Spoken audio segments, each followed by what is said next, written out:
Welcome to Property Avenue WA, episode 44, would you believe? And there's three of us today, and you're wondering why? Well, we've got a guest.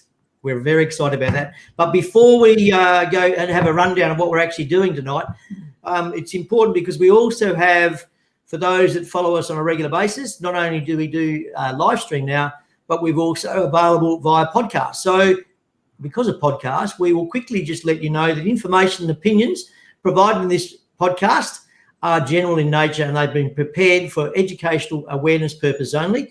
We always advise and recommend you seek personal, professional and financial advice tailored to fit your specific individual needs before making financial, property and investment decisions. So it's really important that they are our opinions, they are our thoughts, but get that independent opinion or advice, as we always say.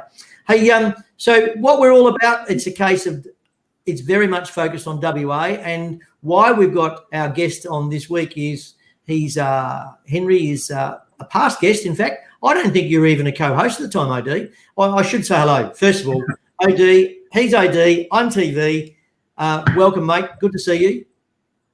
Thanks for having me, mate. But yeah, look, enough about me. I think people are seeing and listening to us week in, week out. So yeah, let's get straight onto the the man of the hour and the on the ground, salty, in the trenches guy that we've got with us, which is Henry van Tiel from Ray White and Geraldton. Let's just learn a bit about him and also what's actually going on in regional WA so far as real estate is concerned.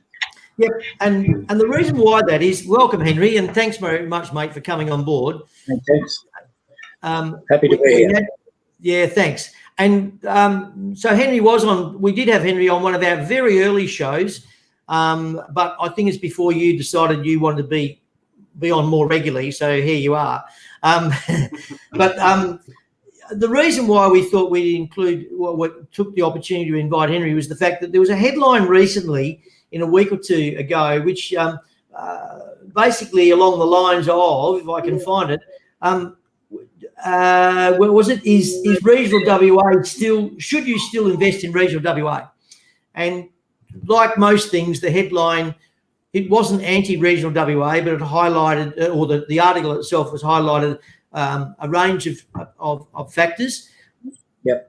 Which went one step further, Henry, because during I think it was last weekend, I get a range of papers and I do a lot of what this show has done for us is allowed me to sort of get more, as much as I'm passionate about property, it's allowed me to investigate a few more things. And then there was an article in the Weekend Australian, and I posted part of it, in fact, where CoreLogic had prepared figures for the Weekend Australian, and it showed the highest price growth for homes outside the capitals were in Geraldton, north of Perth, and in South Australia's Clare Valley. So that's Australia-wide, and I thought, wow, our timing's good when we've got Henry coming on board this week. So it's really appropriate, mate, that you've come on board. So welcome. Thank you. And it's interesting to hear that article. I haven't actually read that, but it's probably not surprising given what's going on up here.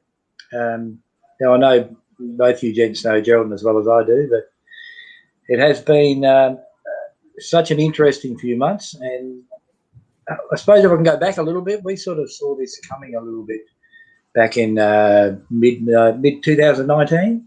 Yep. Back then we had a vacancy rate around 10%, as you probably realise, and it was pretty ordinary. And we've been on, I think it was about 8 years of pretty ordinary property prices, and then the rental market started to tighten up, and by January 2020 it sort of come down to about 5%, and the only reason that happens, as we know, is that there's more people on the ground. So there was obviously more work here, people would come to live here, and we were going beautifully, and then COVID struck. So for probably 6 weeks the world stopped, as we know, and none of us knew whether we'd have a job or anything. But after that, it was just it was crazy. Then they brought the land grants in, so we had a lot of land sales, which were probably almost double what they were the year before. But of course, everyone stayed home, and it's not just Geraldton, is it? I mean, it's everywhere, but it's probably more so up here than a lot of places, and it had been building for some time. So the situation now is probably the same as it is in Perth. It's, less than 1% vacancy. I think you were saying, Tony, we've only got 50 or 60 on the books amongst all the agents, and most of those would have applications on them. And even to the extent this week there was an article in today's paper, I think, the local paper up here, where the motels are taking people in where they'd normally take tourists in. They're just people going in for a week or two while they're waiting to find a rental. So it is a bit at crisis point, I've got to say, and I don't really know what they can do about it. So Yeah. It's a tough gig. Henry, quick question for you, just and I love the path that we're on. I think it's really important that we just get straight into what is going on in regional WA real estate, and obviously particularly in the Midwest that you live and breathe every day, and obviously for a long time as well. So far as the rental market is concerned, and we'll get to the selling market in a second, but so far as the rental market is concerned, obviously, there's been a lot of government stimulus to stimulate the building industry over the last 8 or 9 months as a result of COVID. So far as you're aware, in terms of future rental supply, have you seen or are you aware of much investment, or is there investor action there where people are buying land and then engaging builders to build future investment properties, or is it more owner-occupier driven? Oh, look, it's definitely owner-occupier driven, Oscar. This is where I think we're going to have an issue, because the people that have brought the land are going to build. Now, they can't get a builder now for 12 months. So, and that's a minimum. So they get a 12 to 18 month wait lag before you can build something. The people that have bought the blocks are going to build their own homes. Investors have only just really started to come in over the last few months. And they've started at the bottom end, where they always do. They look for the positive return stuff. So there is a couple that are coming in and building newer 4x2s. That's where the demand is in some of the areas that people like more, like Sunset, Drummond or Wandina. Yeah. But there is nothing really on the books to say that's going to happen. So they may come in now, but you've got the added problem of nobody there being to build it. So where are they going to get the people to do that? And they can't really get it to Perth because they're busy down there as well. So it's really hard to work out what's going to happen in the next 6 months, especially. And despite the election result, whichever way that would have gone, that whoever's in power has got a bit of a problem, both in social housing, if you like, and just domestic housing. So. Well, certainly in my experience, I mean, it's unusual, whether it be in Perth or whether it be in regional WA, it's unusual to have both markets, being the selling market and the rental market, so strong, both at the same time. Often they work conversely, so you might have a really strong sales market, but the rental market's a bit off, or the other way. But right now, we've either got the best of both worlds, or both of them are a bit evil. So far as the solution is concerned, I also don't know what the answer is. Specifically, though, demand in Geraldton then, because I think we've got a fair idea of demand in Perth so far as where the demand in the rental market's coming from. But what about the demand for the rental market in Geraldton? Is there that many jobs in Geraldton, so therefore you've got that many people moving to Geraldton? Yeah, look, those things have been building up. I mean, there is a number of drive-in, drive-out mines that have cranked up out towards Meekatharra and Mount Magnet and Yalgoo. And I'll just give you one example, which is Phoenix Resources. Now, that's iron ore. They started shipping out of the port in January. Several hundred blokes there, 180 truck movements, every few days. And that's a big employer in the scheme of things. Now, you suddenly bring 200 or 300 people into town, and their families, and that's all it takes. And when people look at Geraldton's population, because I quite often do the stats on this, it hasn't actually ever fallen backwards in the last 12 or 15 years. But some years it's only ever increased by 100, 150 people. Yeah. Which is why we went through a dull period, because they need that growth. But now it's exponential. Even with bringing police to town and things like that, we need to house them somewhere. There is extra employment for those, but now we get the compounder problem. We can't find a house for those sort of tenants either. Yeah. So we've got this time lag for 12 months, and I think everyone's doing the best they can. So there is a little bit of a gap maybe coming when All these houses that are currently being built are finished, and kids or couples will move into those. But a lot of those have been living at home anyway, so there isn't that many that will come on the market. There is a lot of projects in the pipeline for Geraldton, so it's hard to see even if one or two of them come off, that we're going to have any real relief in the amount of rentals that are available until new stuff is built. So yeah, mate. One more quick question for you before I hand back to TV, because otherwise he's just going to get me off the screen. I think he'll throw me off. But you just take over. It's okay.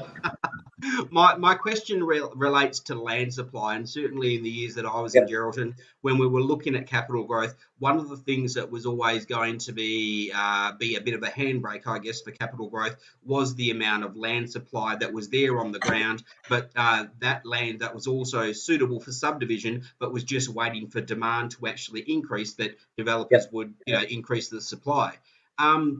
But it seems now, I mean, obviously there's not going to be any quick solution for that land supply that Geraldton's got, and it's got quite a number of years of land supply. But right now, that's not really the biggest issue. The biggest issue is, well, even if you can buy the land, you can't really do much with it for at least 12 months, from what you're saying. Yeah, and when a developer is looking at a project to develop to bring on a parcel of blocks, say 100 odd blocks.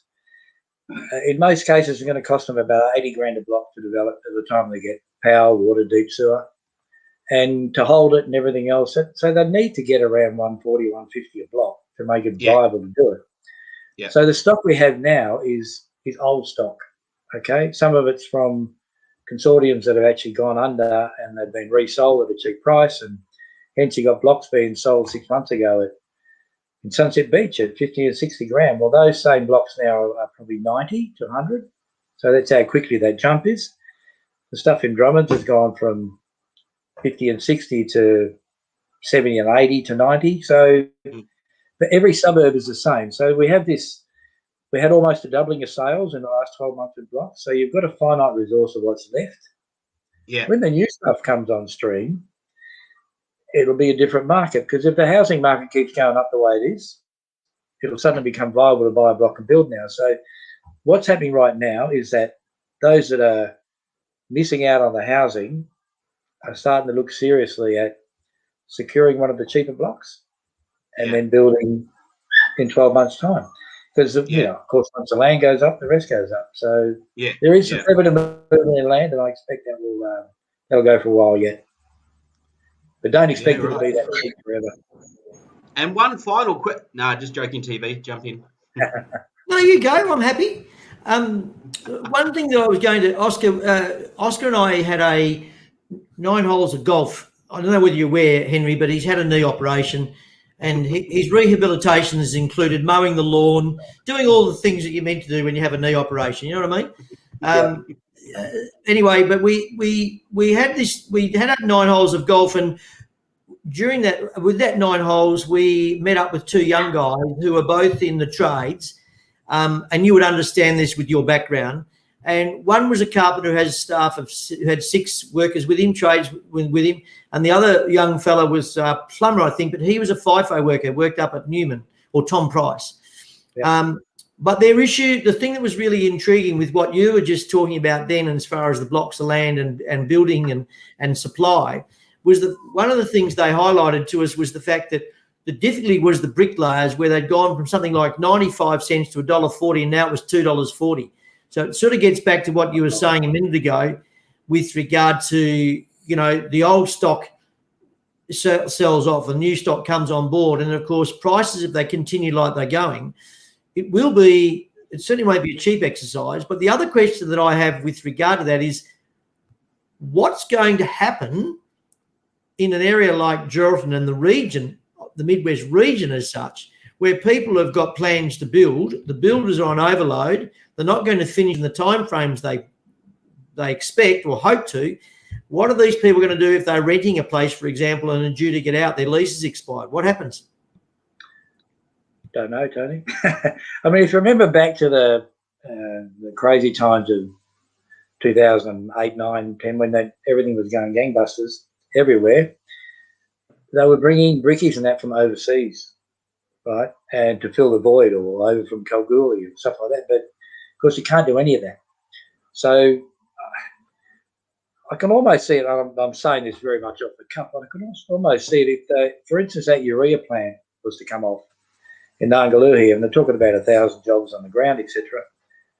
I think they'd almost have to build a camp out there, a temporary camp to house people, and have FIFO in and out of Geraldton from wherever, which seems a ridiculous situation. And it might be a temporary thing, but you've only got so many builders, and look, they do a great job of it, but they can only cope with so much, and they can only build so much. So, yeah, none of us have really got an answer to any of those questions, have we? No, and my mate, I wasn't seeking an answer so much as the fact of probably more a statement than an answer, which we're all agreeing with. But the other thing that we have also been discussing in recent weeks is, as the headline to suggest that we're on the cusp of a boom. And I think you've already made the same, you used the same word as we've been using. No, we're not a boom, we're heading towards a crisis. And I think the fact of the work, all these things that are going on, it's in many ways, it's very much a property crisis. And as much as we talk about interest rates being low, and of course that's got to be some sort of incentive, there's a lot of other positives that are occurring. And you've just mentioned the amount of projects and jobs just in the Midwest region. That's driving people because of employment. And of course, come the end of the month, we talk about the rental moratorium, but we've got the end of Job Seeker and Job Keeper. And then I'm sure there's some people, for whatever reason, will now be screaming for a job because they're not getting that money that they were getting before. But again, it's still creating a crisis, I reckon. Yeah, and I just the Oscar with you with the property management. One of the things that it's really highlighted for us in the last few months is, I mean, when the market gets busy, when you're selling a house and you get 2 or 3 offers at the same time, you're always letting down 2 or 3 people, which I still find very difficult. When a couple of people miss out. But a rental, you're getting 10 or 20 people, and you accept one, and the property manager's got to tell everyone else as they've dipped out. I mean, they are in the worst position, and they are just copping flack from disgruntled renters. I mean, they don't understand the position the property manager's in. But so I look at hats off to them in the industry right now. For them, I don't think it's ever been tougher.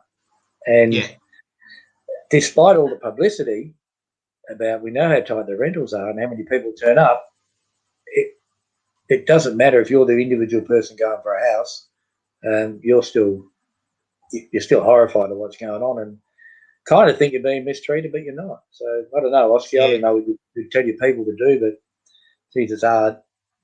Yeah, mate, honestly, there's no silver bullet with it. I was at another office just this morning, and we were talking about the fact that some of the applications that have been coming in for rental properties that are vacant, they've never ever seen such a high standard of application. Now, these days, most applications, probably 80% of all applications that come in, are normally via an electronic form. People go out and fill out their rental profile, and they ultimately apply online.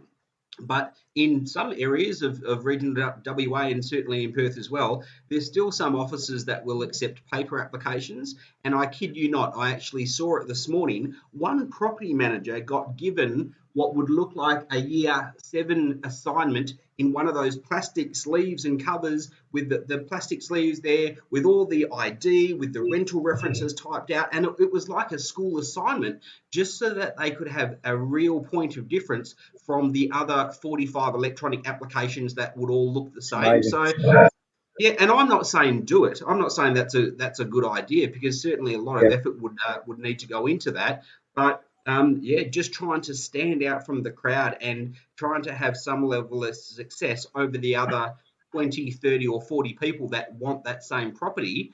You've just got to do whatever it takes. But there's certainly been a lot of stuff that I've seen on social media, both in Perth, but also on regional Facebook websites as well, where, there's a lot of disgruntled renters out there as well, and they look for outlets to take out their frustration, and often that will be against real estate agents, property managers, or particular companies. But most of the time it's not their fault. We're in a very, very difficult position at the moment where the property in most cases can only go to one party, and there's not going to be 2 or 3 people, like you said, that miss out. In most cases, it's going to be tens, if not 20s of people. That's, we're not heartless people in real estate. We're all human at the end of the day, and we all need a roof over our head. And there's many families that are struggling to actually get that. So there's not many people that are winners in that situation. No, there's the other side of the coin too, which is the investors that have been losing money for a lot of years, that have got these properties, a lot of them, most of my mum and dad investors, we know that, and they've been forking out big time during the bad times. Yeah. And look, for some of them now, it's the only way they've been able to hang on to their property is when rents come back and prices come back. So there's no winners, but look, it's an exciting time up here, and there's just this hurdle we've got to get through, I reckon, for the next 12 months. And but long term, I think WA in particular and Geraldton are going to be, it's going to be a good times for most people, I think, as far as lifestyle and living goes, and property pricing. I think we're always very low. We're always kept aside from most of the commentary that comes from the East Coast. I mean, there's Sydney, Melbourne, Queensland, maybe South Australia. Every now and then WA gets a mention, but like the bloody footy, I mean, they kind of think the West doesn't exist sometimes, and which I find frustrating. Henry, that is how Property Avenue WA started. It was simply about that, exactly what you're talking about. The focus is, as we described it, your avenue to WA, because if we don't expect people to be watching every week or listening every week, but we have a segment called Oscar's Rant or TV Soapbox, and there was one particular week where it just staggered me. The headline read about major things about property in Australia, et cetera. It went through every state. It referred to Hobart, it referred to Adelaide, it referred to Brisbane, Melbourne and Sydney, of course. Not a thing about WA, let alone Perth. And it just highlights, this was realestate.com, thank you. It's like, seriously? And that's what I'm saying. So that's why we do what we do, and that's very much focused on WA and a lot of the stuff we do, because it is probably a little unique with what we do.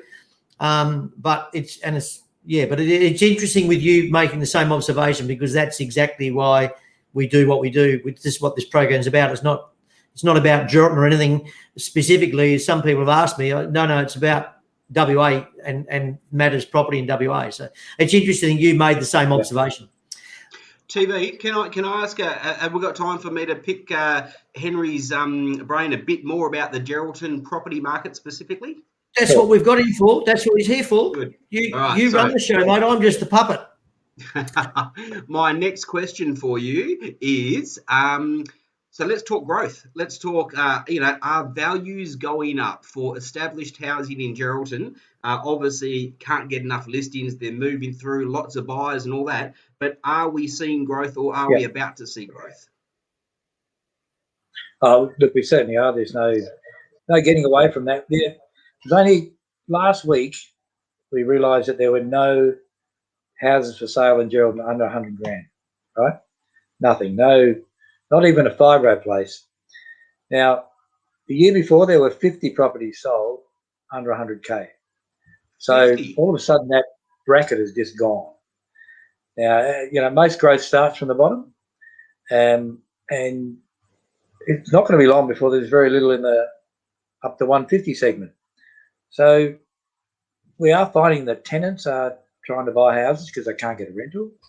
So some of those tenants in some of those cheaper properties, if they can get a loan, they're a mile in front, aren't they? Because they're getting it at some great rates if they got the ability, and there's probably a lot of people to help them out.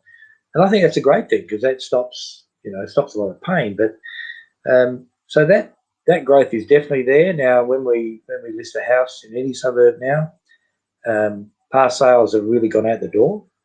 It's what you're competing with that you base your price on. Well, I do anyway.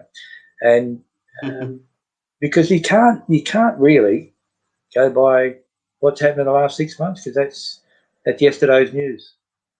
Yeah. I'm sure you've probably had that conversation with many a valuer over the last 6 or 12 months, and maybe you'll continue to have that because that just out of interest, is that causing you a grief in terms of valuations keeping up with where the market is? No, look, I can't say it has, to be honest. I speak to most of them on a regular basis for different things, and I think they can see it as much as anybody. I mean, if it was just Geraldton, I think it'd be a problem. Yeah. But they realise it's everywhere, and I think they feel pretty comfortable that the values are here to steady and probably steadily rise for a while yet. Yeah. The only thing that's going to change it is when people go, and we've got more property than people. That's the only thing that's going to make a difference. Now, you got to ask yourself how that can happen, unless there's a mass exodus of some kind. And why would that be? It should be okay. Yeah, I think Geraldton is just way too diverse to see a mass exodus. In terms of a mass exodus, I always think of a town such as Newman, for example, where they had that I think it was a BHP mine just literally on the outskirts of Newman, and that basically was the success or the vibrancy of Newman. And when they closed that mine, I can't remember, 4 or 5 years ago, Newman basically shut down. But Geraldton's so diverse in terms of the fishing, obviously in terms of the farming. It's got construction, it's got mining, both local and FIFO. So, a lot needs to go wrong for there to be a mass exodus out of Geraldton. Yeah, I think so. I just do, in response to what you were both talking about, I unlike some people, I do all the heavy lifting in this show, Henry. And no, but interestingly, I found an article. I did find an article, and I've just lost it again now. But I found an article about the values. You're talking about values and what's going on. Regional WA prices are performing strongly. Oh, stop it, Tone. And we'll get there eventually. We'll get there eventually. See. As I said, are you okay, mate? Are you at TV? Are you okay? I'm fine. So in Western Australia, medication's up to date. Medication. Stop it. I've had a haircut today, especially because Henry was coming on board. I saw Henry's had a haircut too. Yeah, Henry's had a haircut for a while. I had wig when I moved. I had hair when I moved to Geraldton. Look at that, gone. In WA, 8 out of 9 regional centres are recording an increase in median sale price, with Karratha coming up on top with an 8.1% increase. Geraldton experienced the second highest growth in median price for the quarter with an increase of 3.4. Wow. Which is interesting with what you just said a moment ago, Henry, with regard to nothing, as of last week, there was nothing under 100,000. The median price is gone to 275. Kalgoorlie Boulder is 3.3, so pretty much close by. Port Hedland and then Bunbury, which remain stable, which I'm surprised about. I thought Bunbury might have a bit of an increase. So that's the figures. And the Karratha, while having the largest increase in median sale prices, also reported a 61% increase in sales activity. I don't know what the activity is in 61%. That just seems unbelievable. In the quarter, TV? A 61% in sales activity. It doesn't say whether that's a quarter, but it'd have to be, wouldn't it? That wouldn't be. Well, your other stats were quarterly, so I'm just thinking a 61%. I'm thinking it would be. Increase. It doesn't say that, but I would have to be, because with Kalgoorlie Boulder having the highest increase in sales activity and 115% increase for the quarter. So no, maybe that 61% is the year, because Kalgoorlie is 50% for the year, 57% for the year. So I'm suggesting that Karratha, although it doesn't say so, I reckon that's 61% increase in sales activity for the last 12 months.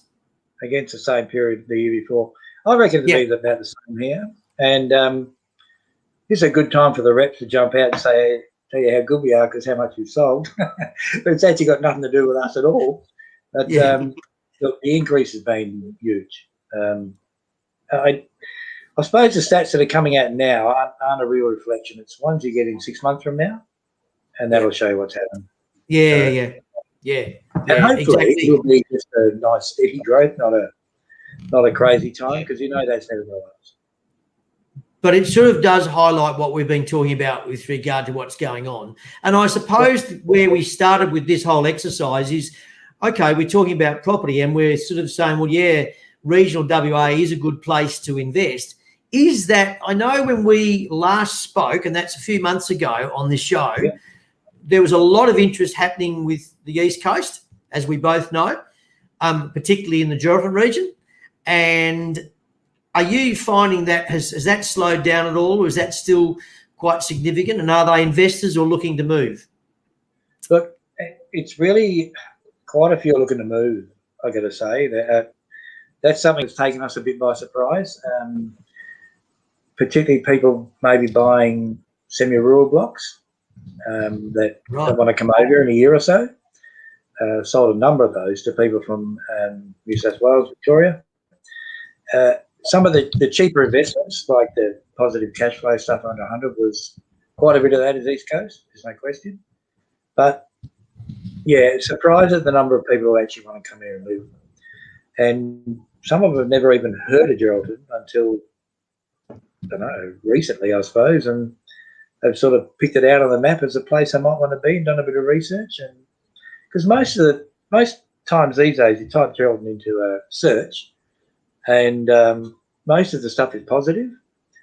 10 years ago you did that, and it might be a shooting or a brawl or a drug bust or something. But so the news has changed, the image changed. I mean, it's not just Bogan City anymore. It's actually quite a cosmopolitan place, and as people learn to realise that, why wouldn't you be here? Henry, just on that, when I first got to Geraldton, so I left Perth and I came up to Geraldton, and my first year was very end of 2008 or start of 2009.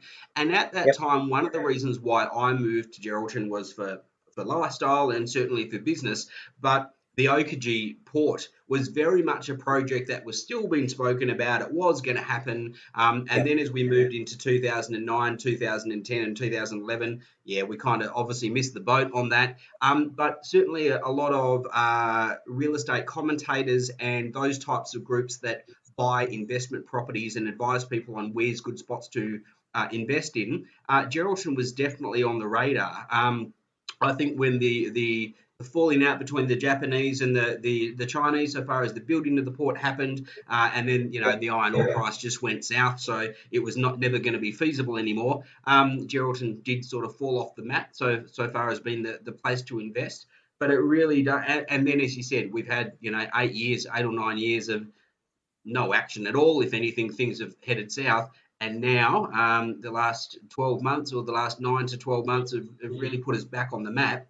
And, there's quite a few people talking about it again. So if I cast my mind back to 11 or 12 years ago, and even now, I'm back in Perth, but even now when I look at Geraldton, what Geraldton has to offer, and I hear you talking about only up until recently, have we not got any properties under 100,000?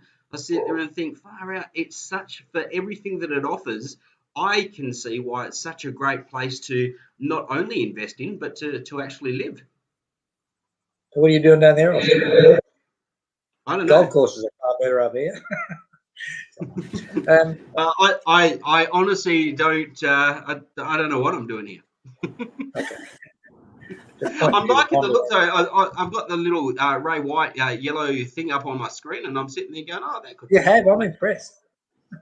We do everything in this show. I'll just change it now. There you go. There's a new one. Actually, I've been thinking about getting into settlements. I wonder if there's Champion Bay Settlements. Yeah, no, we don't promote. There's two sponsors: Dedicated Property Management and Champion Bay Settlements. Yeah. Just on that Oakajee thing, if I may, we're coming up to the 50th anniversary of Kingstream and all that. When they first announced that sort of project. So 50? Is it 50 years? It's 50 years under various different guises, right?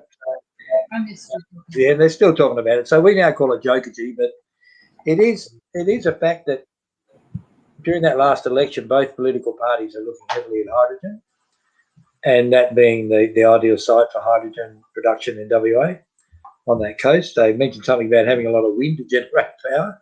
Don't know where that come from, but anyway, so the wind, the solar, the hydrogen, that Oakajee may be a very different case now. But it is, let's face it, it's already owned by the state government. They don't have to move anybody to do anything there. Maybe it's still going to happen in some form, just not what it was before. Yeah, and the other thing, Ben, I mean, there's obviously the port itself, but there was quite a large industrial estate that was to be built, on the land surrounding the port as well. One can't happen without the other, though. Is that right? Yeah, well, if they use the green energy like they're talking about there, they're not going to need the port because they'll tap into the Dampier to Bunbury pipeline, apparently. Not the expert on that. So it'll be a different case. I mean, the Geraldton port itself has got a 50-year expansion program in place, and that's a busy place. Yeah, But yeah, it is allowing for a lot of expansion. So if you get a chance to read the report on the port itself, they've got a lot of room for movement, and it's a major employer in town and getting bigger and getting busier. So, yeah, right. When you talk about government and you talk about Oakajee, the elections have just been done, and that's just unbelievable. I think Blind Freddie knew that it was going to be a one-horse race.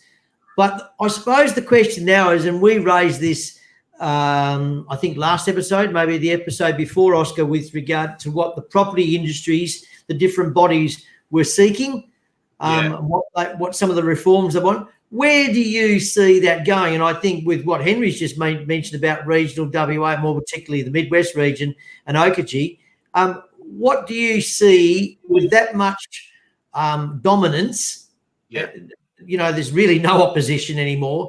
They can pretty much make up their mind what they want to do, and she'll be right, mate. I mean, where do you see this going?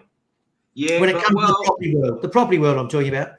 Yeah, well, I can probably sum it up in one word, and I just think zilch, zilcho, nada. Like I can't see there being any change, any reform at all. I've read extensively what our local industry, so the Real Estate Institute, would like to see so far as reform is concerned, and a lot of that is to do with stamp duty for different demographics, for different age groups of people.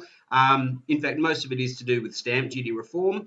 And what that would do is obviously make the costs of buying cheaper and therefore stimulate the economy. And in particular, what we need is investors to come into the market to increase the supply of housing for renters. So, but one of the big obstacles that they've got at the moment is that sunk cost of, that dead money, which is just basically stamp duty. And it's not just a small cost; it's a pretty big cost as well. So.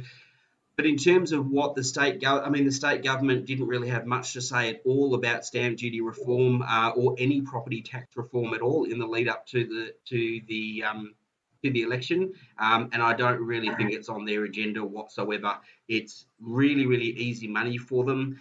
Even though that we've got a state surplus, they're going to need a lot of money, I think, over the next few years to pay back a whole lot of debt and to fund a lot of their other projects that they've got in health and in construction as well. So that is so far as what's going to, and the property industry at the moment, it kind of doesn't really need a whole lot of stimulation either. So unfortunately, sorry? Why fix it? You can imagine how full their coffers are between iron ore and stamp duty. I mean, you wouldn't change anything, would you? No, and they don't need to. I mean, if the real estate market was dead and we of course we can use a few more investors into the market, but other than that, the market's pretty healthy, and in fact, the economy, there's parts of the economy that's pretty healthy as well. So it's right for our real estate industry bodies to represent the real estate industry and the people in it. But so far as where that sits on the priority list of the current state government, it's just not there. And if I was within Mark McGowan's party as well, I don't think I'd really be paying too much attention to it, because there's greater priorities for the state government. Yeah. Hey, we will go back, but we normally do Oscar's stats and other bits of information at the beginning of the show, but we want to get Henry up and running early. Have you got a minute just to give us a bit of a rundown of your stats, mate, and what's going on in the world? I'm going to do it. Yeah, I do. I'm going to do it inside 60 seconds as well, because, look, it's not really too far different from last week or the week before. I want to actually report something a little bit different, but it's a super strong market, as we know, both in the sales area, but also in the rentals area, and it kind of just keeps getting stronger. For example, and these numbers might blow you away, Henry, in terms of what goes on in the Perth metropolitan area. But in the last 7 days, or up to the end of last week, there was 1,020 sales that happened through the Perth metropolitan area.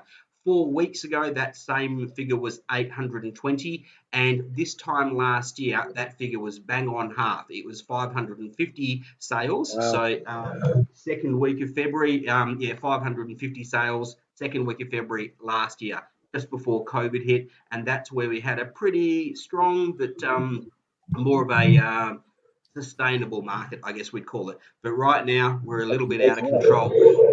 Our listings are as low as what they've been in a long, long time, and we're almost at the 8,000 listing mark, which in Perth, that's super, super low. We really want to position ourselves around 11 to 12,000 listings, and just over 18 months ago, I think we were sitting at about 14,000 listings. So, as I said, right now, we're just over 8,000 listings, and 12 months ago, it was 12,700.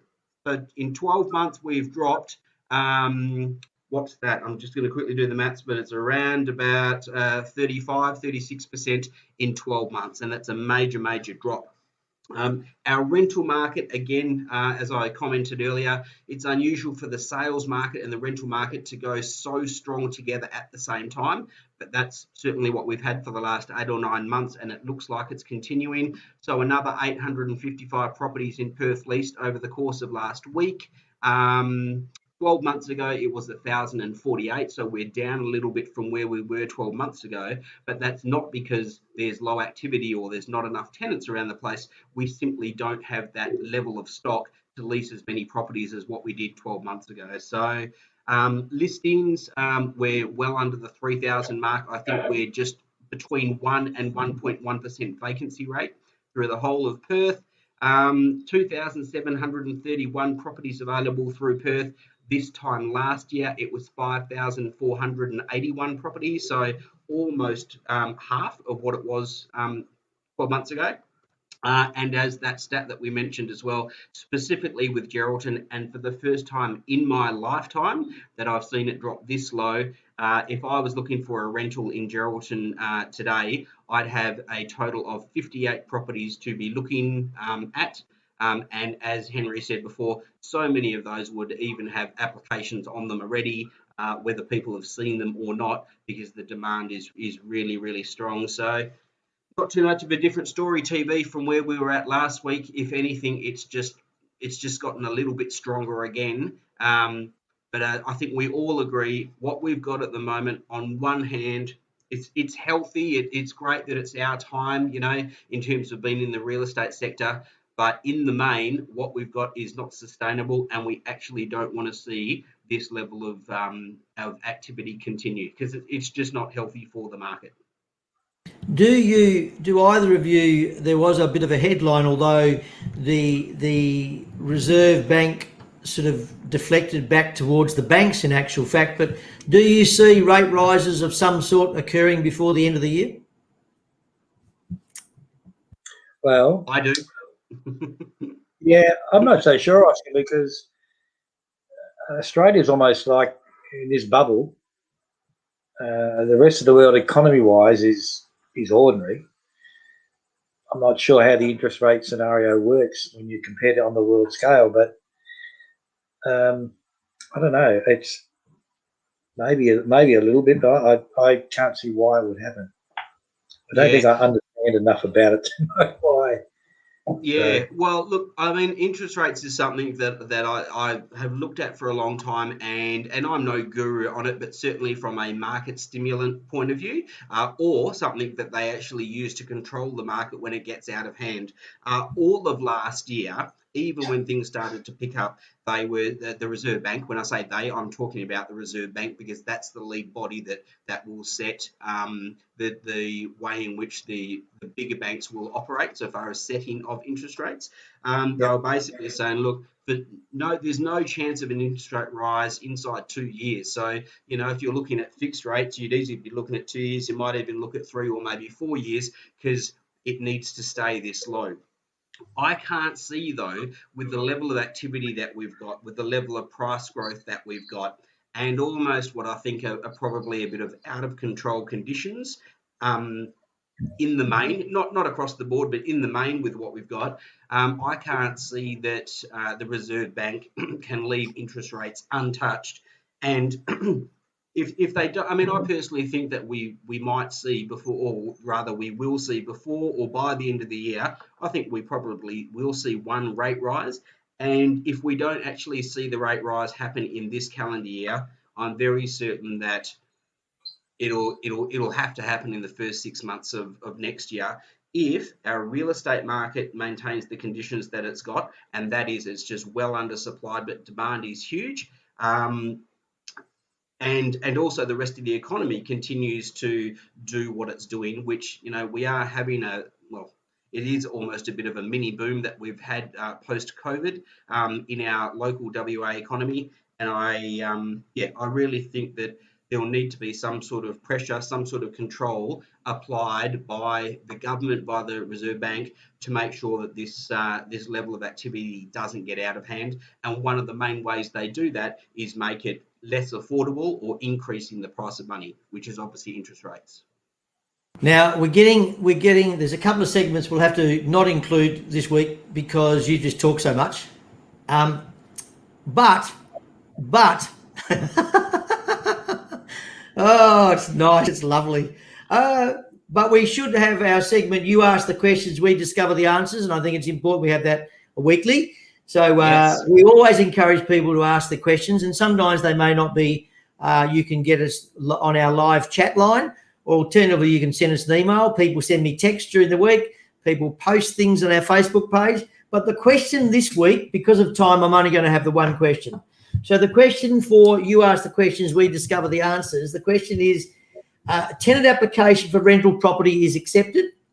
Property report provided to tenant on day tenancy commences when collecting keys. Property report lists defects not disclosed at time of the home open. Yeah. The house is not clean and the lack of cleanliness is noted on the property report as well. What are the landlord managing agent's legal responsibilities? I don't know, I'd probably rephrase that, but the question is, what are the landlord managing agent's legal responsibilities to provide a clean house to move into for the new tenant? And what is the process to sort such an issue out?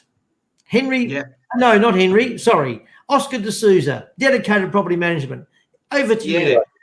Well, look, there's a few different parts to that question, but suffice to say, the landlord is required to provide, it's not so much a cleanliness standard, albeit that they would want to do that anyway, you would hope, but it's more about habitation. Is the property actually to a habitable standard? And I guess, does it actually meet a certain level of health standards, so that if a local authority inspector, someone from the local shire, was to walk through the property, would they actually issue a current health certificate for the standard of the accommodation provided? So in my lifetime, I've never actually seen a property that's been provided to a tenant where they thought they were getting one thing and they got something else, and that something else was a pigsty or something that is not really suitable for human habitation. So that's the first thing.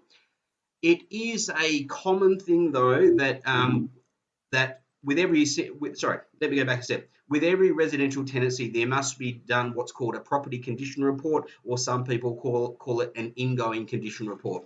Now, that report is meant to be a very, or rather it is, the most detailed description of the condition, presentation, cleanliness, of the exact property that's been leased at the time that the tenant takes it from the landlord or it takes it from the property manager.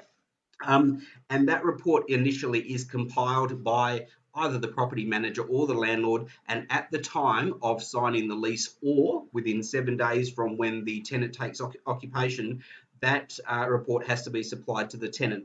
The tenant then has 7 days to return that report to the property manager or the landlord, and they have to either agree with all the comments and the descriptions as to what condition ultimately the property was provided to them in, or if they've got any contrary views, they need to obviously make comment and notation on the report, and they might choose to provide photographic evidence as well. But ultimately, that property condition report is going to be taken as a true reflection and an agreeable condition report at the start of the tenancy, and when the tenancy ends at whatever period of time, it is that report again that will be brought up, and that will be the basis of the condition that the property needs to be handed back to the landlord or to the managing agent at the time that the tenant vacates. So it's a best practice, I guess, from a real estate agent point of view, really does come into play here. But where things can often go wrong is when there's not enough detail or there's not enough photos. So apart from the detail that goes into one of these entry condition reports, often dependent upon the size of the property, there can be several hundred photos because those photos accompany the condition report. And when I say several hundred, sometimes there might be 200 or 300 photos, but it's not uncommon for there to be 400 or 500 ingoing condition report photos to accompany the property condition report, because we all know that when you've got photographic evidence versus trying to describe something in words, come the time when the tenant vacates, photographs obviously can be a much better description of the type of condition of the property at the time that the tenant took occupation. So have I answered the question?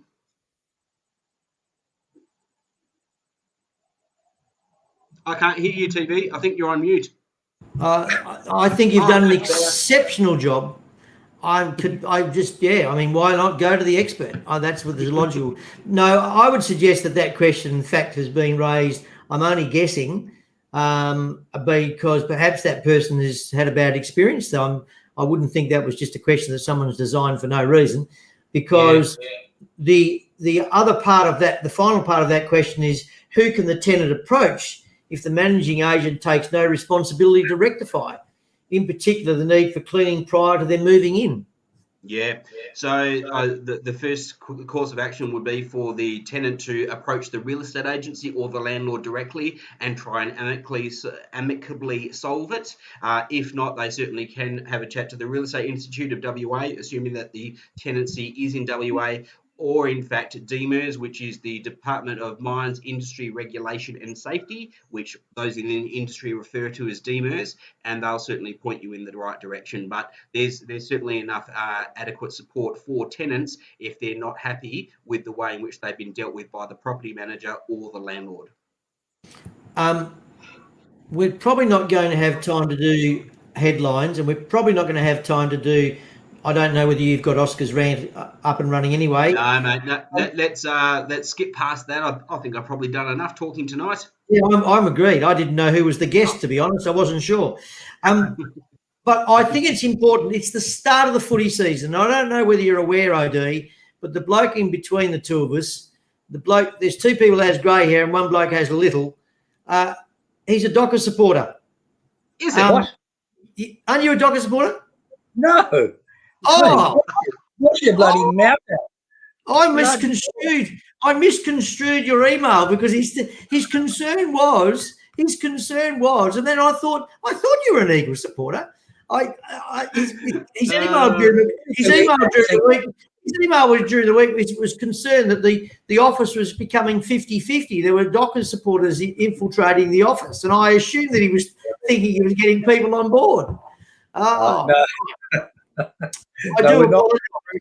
We're not recruiting Dockers staff, but we seem the new staff we're getting are all Dockers, which is a bit of good fun because the Eagles are normally outnumbered them and outplayed them as we always do. So yeah, it's good. Okay, so an AFL Henry, question. I will never ever forget your reaction just then when TB suggested that you're a Doctors supporter. It's like you almost threw up in your own mouth or something. Don't do that again. Henry, we'll go back to stage one. So, what is your prediction? Where do you see the footy season going for the Eagles this year? They'll be third, and the Dockers will be eighth. How's that? Third, yeah. So, who's your first and second, mate? Unfortunately, it'll still be Richmond and Geelong, but anyway. So that's where I'm at. Okay, it'll be interesting. I suppose the issue will be where we're at when it comes to COVID and borders, and whether we have a bubble. Did I hear right today that there was suggestion if there was any issue, they were going to have a bubble in Victoria this year? Did you hear that today? Haven't heard that one, but look, I suppose we're all going along normally with footy season and everything else, but things can change quickly. Yeah. And I suppose they got things in place to do that, but why count for something that may not happen and hopefully just be a normal year? Yep. That'd be great. Yep. I just want to start. My brother is a national hockey coach in overseas, and he's been basically there to coach a hockey team, and it's non-existent. They're doing lots of training and lots of discussions and lots of whiteboard work, and they've had tournament because he's a national coach. And they've had tournaments that they've just had Japan, which was due to occur. Now, remember, the Olympics are going to happen in Japan, they're saying, but they've just cancelled a tournament in Japan in April. So, Wow. So he's becoming very frustrated. He said, I'm not doing what I'm meant to be doing. So it's very frustrating. So we're pretty lucky what we experience here. That's a little bit about. Sorry, mate. Go on. Sorry, mate. Go.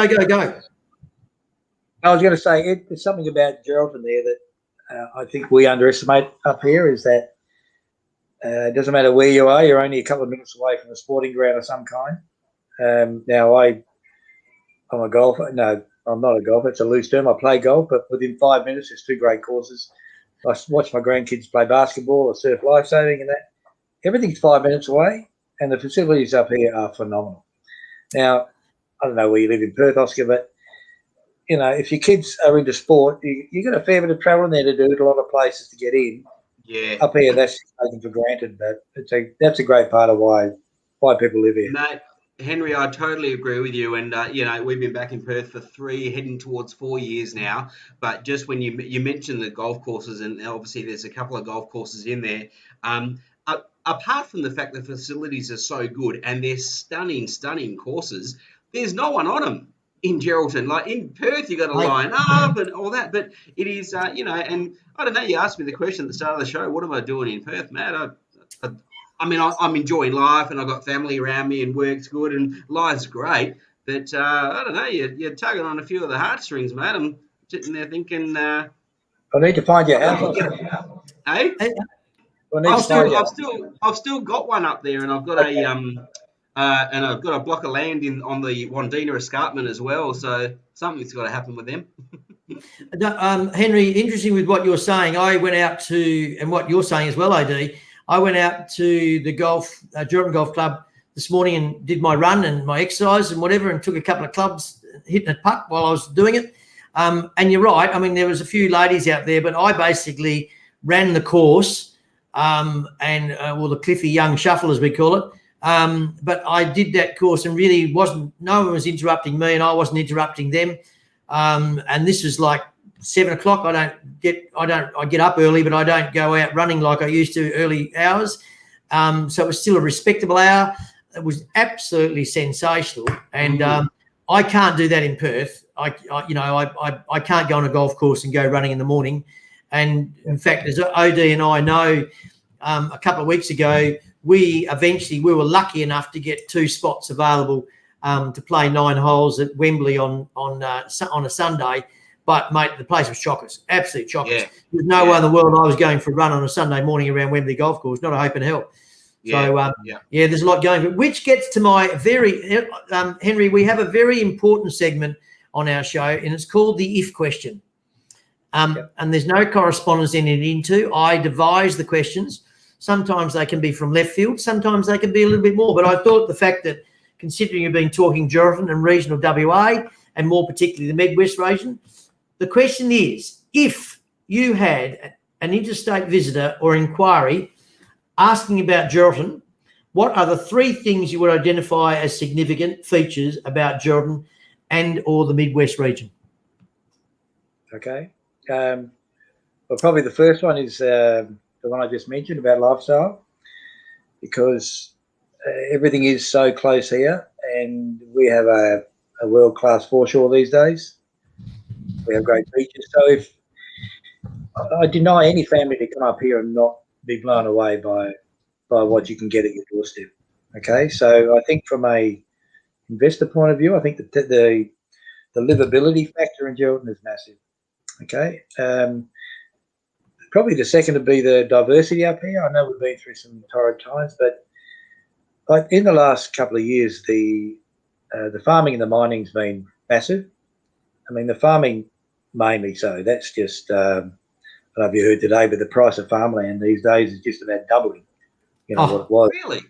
Some places south are getting $7,500 an acre, which is the way they talk, and up here they're still getting 2 or 3, but it's gone crazy. But the yields are great. They're getting great prices for grain, wool, the whole lot, and it's been strong for a lot of years.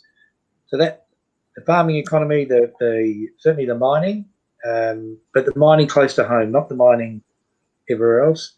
Gold mines and everything out east from here, sand mining, silicon, all that sort of stuff. So that's just a growing area. And the tourism part, wasn't that long ago we were starting to fill up with Chinese, going out to the Abrolis and eating a couple of crays and stuff. But COVID came, and then all of a sudden the West Australians started holidaying in town, and I think we've kept a lot of them. I think that's done Geraldton a lot of good, because they've come here for the first time rather than go somewhere else. And I think they've actually seen what's here, and it wasn't a stopover on the way to Exmouth, so to speak. So they will start to come back.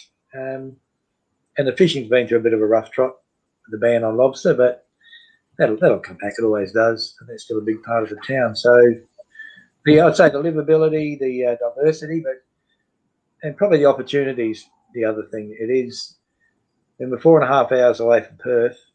So we are like in our own bubble here, if you like. We once the Kmart gets up and going, there'll never be another excuse to go to Perth except for to go to the footy. So there is opportunity here for anybody who's wants to try a new business venture or something. I think it's probably a very right place for people to try, and I think that's evident by a number of food places and that have crept up in the last year or two. Really different stuff, and anyone who complains about the tucker they have when they're up here now, going out for breakfast or dinner or lunch is just spoiled, because it's fantastic. I've never seen it so good. Yep. So there are 3 reasons why I think people would live here. But I'm probably a bit biased because I love the place, but it's good. No, it's good. It's good. OD, what's your thoughts? Mate, very quickly, in addition to what Henry said, maybe following on the fact that Geraldton is only 4 hours or so away from Perth, for those things that you need to get to Perth for, you can get up and back in a day, basically, and it's not all that hard to do. But then also, there's inland you can go, and there's certainly north from Geraldton as well. And Kalbarri's, an hour and a half up the road. Horrocks is a half that distance as well. So it's just a really accessible place for when you need to get out of Geraldton. The second thing that comes to mind is around about August time, when you head up Chapman Valley Road and you start for that drive out to the Chapman Valley after the rains have been through. I can picture that when I've done it myself, or the number of times that I've done it, and far out when everything's green through there, and that drive up Chapman Valley Road. It is absolutely stunning, and something that we really just can't basically replace here in Perth. So that comes to mind. And the only other thing I'd say is Perth over the last 7 or 8 years, I guess, has really caught on to the whole corner store local coffee shop idea, like the small little quaint coffee shop, and moved away from like the bigger domes and the bigger Gloria Jeans, and they've gone what's become very popular is the smaller little neighbourhood coffee shops. And I think that really does stem from the regions, and Geraldton's one of those regions where there's a handful of really small, quaint little coffee shops. They haven't got all the flashes furniture or anything like that, but they've got good coffee, obviously, but they've got a very good community feel about it, that people just love being in those particular spots, and that makes it good for the business owners as well. So, you know, there's plenty of good little neighbourhood coffee shops and corner quaint coffee shops for people to go to. So that's it from me. Well, would you like my opinion? No. Okay. Yeah. Sorry, I meant to say yeah. Well, I think the Skywalk in itself in Kalbarri has got to be a plus as an attraction. When you want to live here, then how good is it that you can get in your boat or go with a mate, put the boat in the water, grab yourself some crays and be still in the office on time by 8 o'clock, 8:30, whenever you want to be.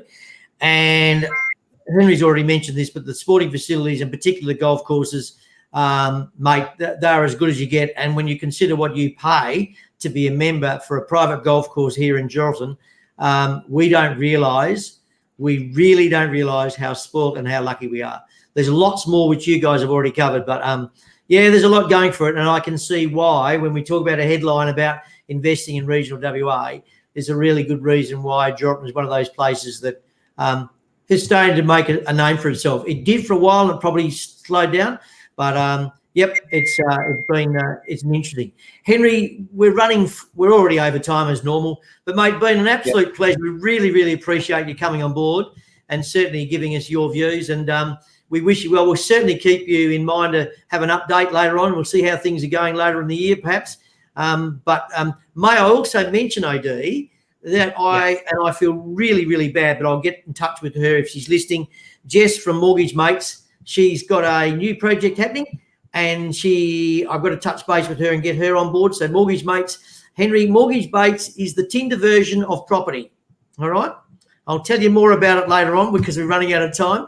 And we've also got to find out about how Kieran's going.